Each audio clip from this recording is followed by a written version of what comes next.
Welcome to the Alco Uniforms It Pays to Keep Clean podcast. Join us as we spend time with regional managers and national sales managers to discuss their team's growth journeys. In this podcast, we'll talk about sales and service collaboration, celebrate customer retention wins, and highlight stories of service excellence.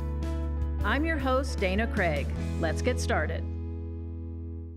Brad Cox, National Sales Manager, covering mostly the Texas area and beyond, I would imagine. So what geography do you cover, Brad? I do cover the Texas market, and then I kind of go east from there, pick up Louisiana and Arkansas and Mississippi and Alabama and Georgia. So how far north do you go? I go up as far north as Knoxville, Tennessee. Okay.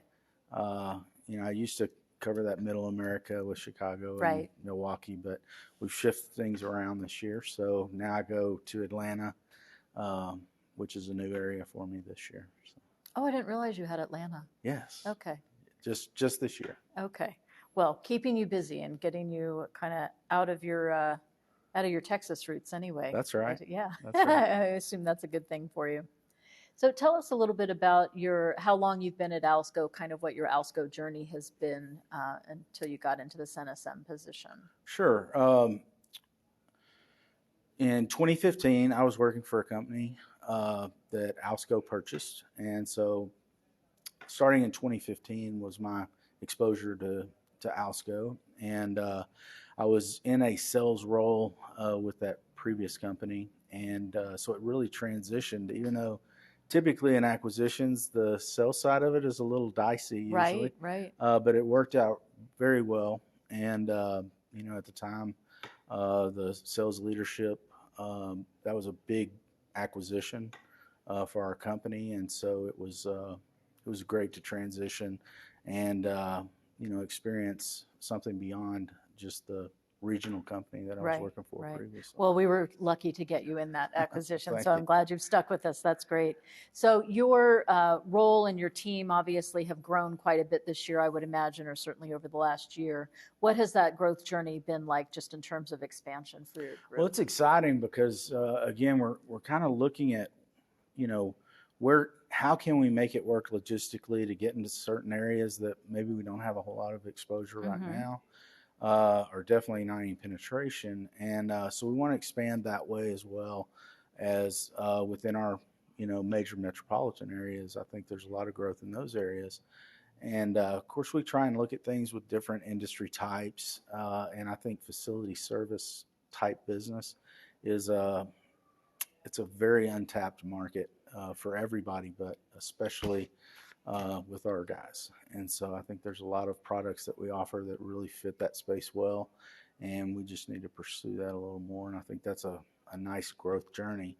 But, it's gone from primarily an F&B driven company, with some signs like when we started talking about the decline of tablecloth rental and things like that, with some indicators that, hey, you know what, we may want to diversify a little bit, but nothing alarming enough to say, hey, you better diversify a little bit. Right. And, of course. Yeah, you've got to get just uncomfortable enough to be like, oh, no, this isn't just a moment in time. This could be forever. Yeah. That's right. And so that gave us a nice little, push when we had to really pivot. And, so now that growth journey takes a little bit of a different view. And with my group, I have a little bit of a different scenario because I have some specialized plants in my area, which leads to some specialized SCs. So some of the things we do were much more targeted at certain industries that we want to pursue, and we've been able to have some success in doing that. So, well, that's pretty exciting. Do you have? I imagine at this point you've sat in on several growth meetings. And maybe even participated in some installs or at least heard stories. Do you have any stories you can share about some good sales and service or sales and operations collaborations you've witnessed? Wow. There's many. Some small, some small things that really make everything else work, but really some bigger ones that may be involved even more so than just sales and service, right? And Southwest Keys is one that comes to mind. It's a little different model than most of the accounts that we service. We had to get, obviously regional managers involved. It involved 3 different general managers. It involved 2 different Is it a multi-location It is account? a Is that why? Okay. multi-location, and so we had to get a lot of pieces together, Yeah. and so there was a lot of moving parts to this to finally make it work, and it took over a year and a half to make it happen, and so we were able to finally get it across the line, and then we've been able, through a good communication and coordination between sales and service, expand that relationship. So that's probably a good example of some collaboration that really worked well. And there's others, but that one collaboration, but also tenacity. I mean, a year and a half is a long time. Sure.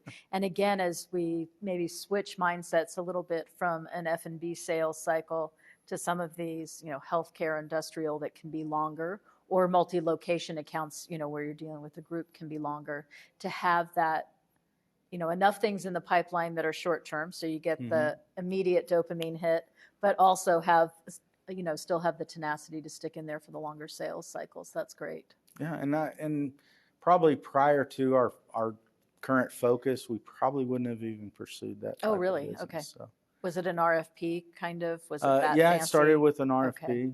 and kind of started discovering, did we even want to engage with this business model and company, and what were they about, and developing that connection. And there was some language barrier involved as well, because a lot of their staff is they spoke Spanish primarily, and so fortunately in that area we have a lot of people that are bilingual. Plenty of people who can fit in. So that worked really well. And then they have a decision, part of their decision team is located in Austin, Texas, which was not down in South Texas and Houston where these locations were. So it was kind of coordinating all of that together. Well, I love that you're seeing some things that you can get pretty excited about, and that they're going to act as confidence builders, maybe, to tackle similar type of business in the future. Where are some of the challenges that you see? Where some hurdles or challenges? Hurdles with our growth? Yeah. I think the coverage area that I mentioned. There's breaking areas, into a new market is like its own. That's That's a whole.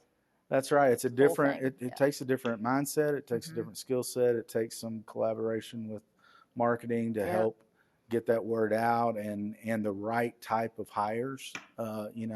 It's one thing to find somebody there that you can hire, but to get the right person that's connected with that area, likes that area, knows people in that area, that's where you're really going to get a benefit and a quicker impact. So, do we have competitors in that area? Absolutely. Or if we could, Absolutely. I mean, of course. So somebody has unlocked it. We just need to That's true. Either piggyback on top of that or figure it out. And so the larger companies that are in those areas, that have always been in those areas, that again, this is a new area for us. It's something that, we need to tap that market. There's a lot of really, really good business in these markets. So for whatever reason, previously, whether it's logistics or whatever the case may be, we're kind of jumping that hurdle. We're not letting that be an excuse as to not going there.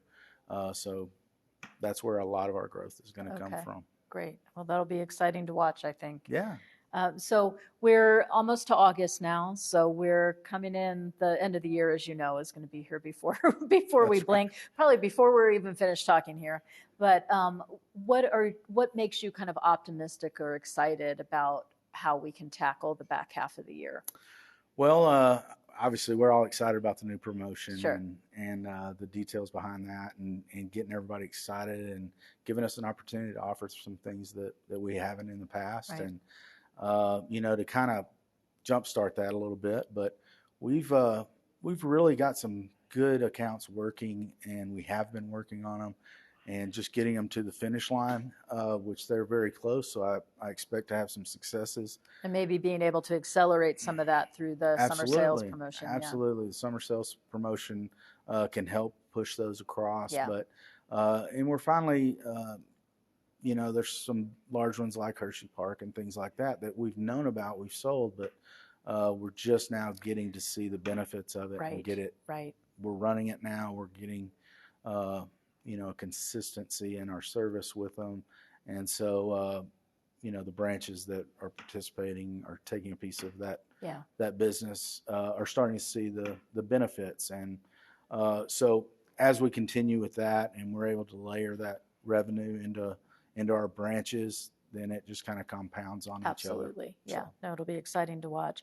Well, thank you very much for your Yes. time this afternoon. I appreciate you sharing some of what it's like to operate inside your region. You bet. Okay. Thank you. Thanks.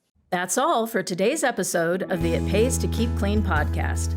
Thank you for joining us on this journey through the world of Alco uniforms, where we explore the growth and challenges in our industry.